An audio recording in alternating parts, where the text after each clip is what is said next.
Hey guys, I got back into kayak fishing and I picked up a Jackson Big Rig.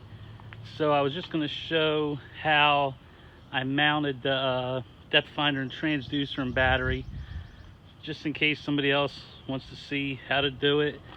If you have a better way, put it in the comments. But this is kind of how I did it. I put this is the paddle holder I put on. I went without the pedals because I'm mostly doing just lakes, and I'll be doing some tidal water, but I've paddled a Malibu X Factor for years, and this paddle is actually about the same as that, so I went with just the paddle. I do like paddling. I don't know where I'm going to put this yet. I might just mount on the other side where this paddle is, but I do have an option to put it there if I want. I fly fish, so I don't carry too many spinning rods. But anyway, I'll show you guys how I mounted this. I bought the Yak Attack mount for the rail for this actual fish finder, and it mounted perfect, came with the perfect screws, and you know, for once I didn't have to modify too much. I didn't have to drill holes or anything like that. That's the Striker 4 little Garmin fish finder GPS. So for the transducer, I saw an idea someone else had posted about just bungeeing it underneath.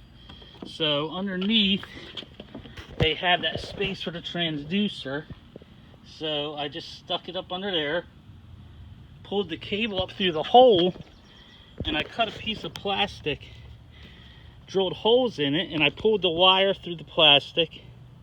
I don't know if you can see that, I'm in the sun here. I pulled the wire through the plastic, drilled 2 holes for the bungees, and I just bungeed the extra wire and everything right down, and it holds that transducer up in there pretty darn tight. I ran loom, you know, because I'm stepping all over that area, and I just used the factory screws to run the wire up here, and then I just stuck the power wire and the transducer wire right into this rail, and I popped them in there, and they're in there pretty good, so I don't think they're going to come out.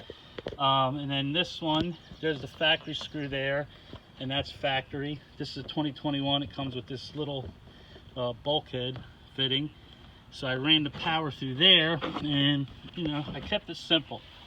I made a little foam tray for the battery, and I stuck it right up in there, okay? And I just drilled a hole through there. I don't know if you can see it, I can't really reach where I'm at. I drilled a hole through the tray, and that's it. And it just sits in this rubber pad, and I'll just take it in and out, you know, when I load and unload, like I used to do with my old one. And I mean, that's pretty much it. I'm not going to do too much to this thing. I know a lot of guys go crazy, and I've seen some sick setups, but I'm not a real hardcore yacker. Put a cup holder. I'll put a cooler back here for when I go flounder fishing.